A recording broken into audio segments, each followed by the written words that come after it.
Hey, beautiful writers. There are a lot of online writing groups, and for the most part, people are giving each other really great advice. But once in a while, I run into what I believe is really bad advice. And I am going to talk about three pieces of what I consider to be kind of terrible advice that I hear over and over again. I'm Bryn Donovan. I am a writer and I am also a publishing professional. Go ahead and subscribe if you feel like more videos about writing and about books. All right, so the first piece of bad advice may not sound that bad because it's not always bad advice. So, what happens is you have a writer who is in the middle of their novel and they've kind of hit a wall. They just don't feel like going on with the project anymore. They can't find the motivation. And other writers tell them, understandably, push through it, finish it, get to the end, just keep writing. That's what you should do. Don't be lazy, just be tough, and keep on writing. All right, now sometimes this is good advice. Sometimes it's terrible advice. Here's the situation in which it's terrible advice, and it's a very common situation. The situation in which it's really terrible advice is when there's actually something wrong with your story.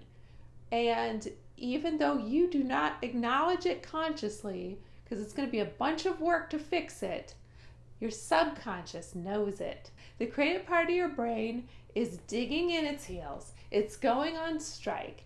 And it's saying, I am not working on this until you figure out this plot hole, this problem with the story. Okay? It's kind of like a builder on a construction site saying, I'm not going to continue working on this because this thing is going to fall down. Okay? When you feel stuck in the middle of the story, you need to investigate and see if there is something wrong with the story. And you know it subconsciously if that is the friction that you're feeling, if that's the reason why you can't move forward. One way you can do this, see if it works for you, different things work for different people, but you can take a piece of paper, I'll do this sometimes, and write at the top, okay, Bryn, don't say Bryn because that's my name, my pen name. It would be weird if, you can if you want, I don't care. Right at the top of your paper, okay, Bryn, what's bothering you about this story? And then just free write. Don't think about it. Write as fast as you can for like 5 minutes or like the end of the page, whatever. If there's something wrong with your story, it'll probably come out in that exercise. Now, when you realize there's something big wrong with this story, it can be really disheartening at first. You're like, oh my God, it feels like it's going to take 10 years to fix it, right? But once you dig into it, it actually goes a lot faster than you would think, even with a big fix. All right, so that's why I think the whole just keep writing is sometimes terrible advice, because sometimes there's a very good reason why your creative brain is on strike and doesn't want to keep writing. The second bad piece of advice that I hear a lot is don't worry about giving it a title, or don't worry too much if it's a bad title because publishers will change it anyway. All right, as someone who reads submissions, this advice drives me crazy. And the reason is that a title is very important to me when I read a submission. Now, that's not to say that I don't change titles, because I do. I would say about 1/4 of the time we change the title of a novel before we publish it. And that's, back and forth with the author talking about that. And some of the reasons I change titles are sometimes that title's been used on 16 other books, and I want to make sure that when people look for this person's book, they're able to find it, right? Sometimes the title they have doesn't accurately convey the genre, or it doesn't accurately convey the story. It's, like it's a romance book, but it sounds like a self-help manual or something else, or maybe it's just too complicated and it just does not roll off the tongue. This is a problem for me because I want people to recommend the book to other people. They can't recommend the book if it's hard to remember the title, if it's hard to say the title. If it's something that doesn't roll off the tongue, it's going to be awkward even when the author is doing an interview. If it's a really long title, It makes it a little harder to make the book cover design look really great too. When I'm getting submissions, if someone has a really great title, it gets my attention right away.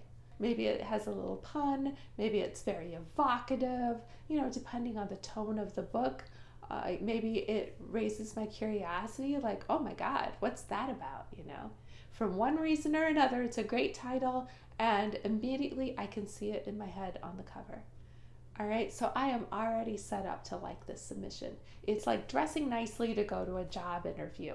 So do put a lot of thought in the title. Come up with the best title you can, something that conveys the genre, something that makes people want to read the book. Bounce it off of a bunch of other people and see if it seems good. All right. The third piece of bad advice that I want to talk about, so you'll have a writer ask, how would I describe this kind of physical look? Or how do I get better at describing how characters look? And someone else will say, I just don't describe how the characters look. I don't think you should either. I let the reader imagine it for themselves. I think this is ridiculous. This is ridiculous, okay? And the reason is that you really want a reader to become lost in the world of your novel, which is why setting descriptions are important. Not long ones that go on, but appropriate descriptions are important. And you want your characters to feel like real life people, almost like it's their best friend, even though they're fictional. Now, of course, you're going to have some readers who are blind or visually impaired, which is why it's nice to describe voice quality and things like that too, right?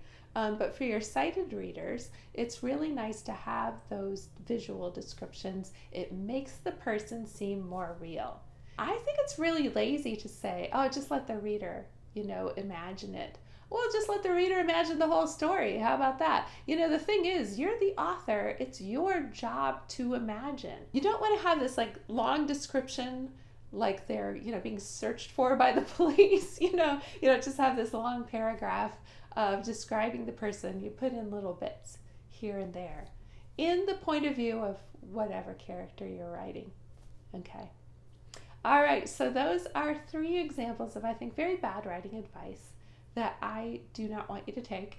But if you have other examples of bad writing advice you've heard, I would be delighted to hear about those. So please share them in the comment section. And thanks so much for watching, you guys, and happy writing.